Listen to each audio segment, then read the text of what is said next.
एक सुंदर सी कन्या अनामिका कॉलेज में अपना ग्रेजुएशन पूरा करती है। तभी उसकी मुलाकात एक लड़के राहुल से होती है। राहुल भी बहुत स्मार्ट और माता पिता का आज्ञाकारी बेटा है। दोनों एक दूसरे को पसंद करने लगते हैं। दोनों ग्रेजुएशन पूरा होता है। राहुल अपने शहर में जॉब करने लगता है और लड़की अपने घर चली जाती है। फिर वो बहुत दिन के बाद मुलाकात होती है। राहुल दोनों ने निर्णय लिया कि अब माता पिता से शादी की बात करने का वक्त आ गया है। लेकिन परेशानी यह है कि दोनों की कास्ट अलग अलग है। अनामिका ब्राह्मण है और राहुल राजपूत है। राहुल के समाज में दहेज बहुत ज़रूरी है, जो कि नगद में जो होता भी मांग की जाती है। राहुल ने अनामिका को यह स्थिति स्पष्ट की और कहा, घर वालों को मनाओ, अगर तुम सभी मांगें पूरी करवाती हो तो मेरे माता पिता तुम्हें पलकों पर बैठाकर रखेंगे। अनामिका ने अपने माता पिता से यह बात कही। अनामिका के माता पिता को यह बात पसंद नहीं थी कि उनके घर में दहेज भी दिया जाता है।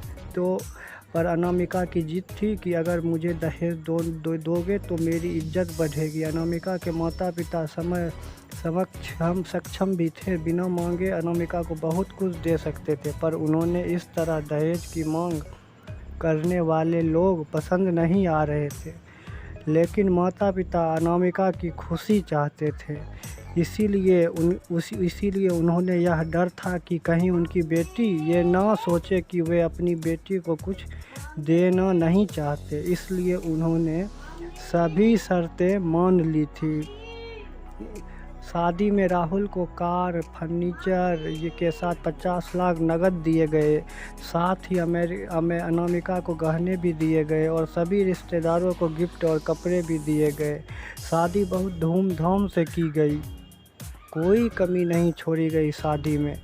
जो भी गुमान था कि कास्ट अलग होने के बावजूद माता पिता ने उसकी शादी ससुराल के हिसाब से की। अनामिका को विश्वास था कि उसे बेटी बनाकर रखा जाएगा, उसे वहीं प्यार दिया जाएगा जो उसके माता पिता ने दिया, क्योंकि उसने अपने ससुराल का मान रखा। अनामिका ने अपने घर से ससुराल तक गई। ब्राह्मण कन्या राजपूत घर की बहू बनी। ससुराल में बहुत ज़्यादा प्रथा थी। बहू को मनचाहा खाने तक की स्वतंत्रता नहीं थी। कितनी भी भूख क्यों ना हो, पर बहू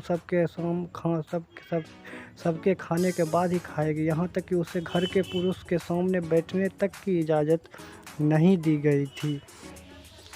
अनामिका ने इस बात पर एतराज़ दिखाया, पर उसकी फिर ना सुनी। राहुल ने भी यह बोल कर मुँह फेर लिया कि यह तो परंपरा है। अनामिका को जो गुमान था वो धरा के धरा रह गया। उसे अपने माता पिता की बात याद आई। जब उन्हें समझाया था तो वह उनसे बहुत लड़ी थी।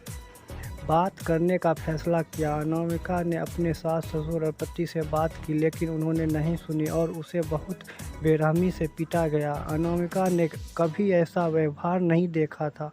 उसे जिस लाए हुए दहेज पर घमंड था वह चूर चूर हो गया था।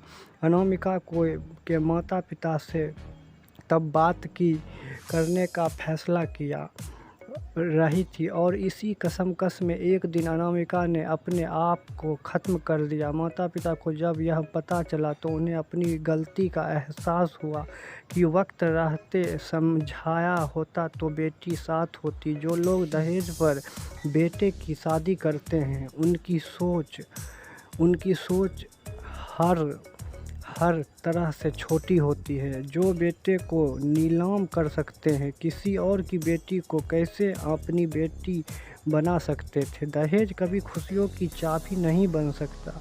यह बात सभी को समझानी होगी। इस दहेज प्रथा की कहानी में आपने पढ़ा होगा कि माता पिता ही नहीं, लड़की की सोच कई बार लड़कियों को दहेज का गुमान हो जाता है। पर जो लोग लोभी होते हैं वो कभी अच्छे नहीं हो सकते। यह बात सबको समझाने की ज़रूरत है। कहानियाँ जीवन में बहुत मायने रखती है। कई बार बड़ी से बड़ी डिग्री भी ज्ञान नहीं दे सकता। जो जो छोटी सी ज्ञान नहीं देती और एक छोटी सी कहानी जीवन बदल सकती है। शिक्षा कहानी को आधार बनाकर अपने बच्चों को जीवन का सच्चा ज्ञान दे। अगर यह वीडियो अच्छा लगे तो प्लीज़ लाइक एंड सब्सक्राइब ज़रूर करना। Thank you so much.